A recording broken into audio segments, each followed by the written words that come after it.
করে গো $1000 আমি করলে হয় 5,000 এর নিচে আম্মু আছে নিজে খাবারের ঠিক আছে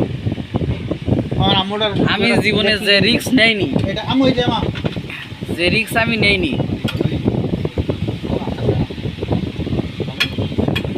সেই রিস্ক এইখানে বাচ্চাটা ভালো অল্প দিন থাকে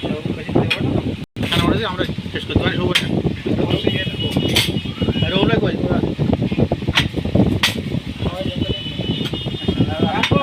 আমি এখানে আছেন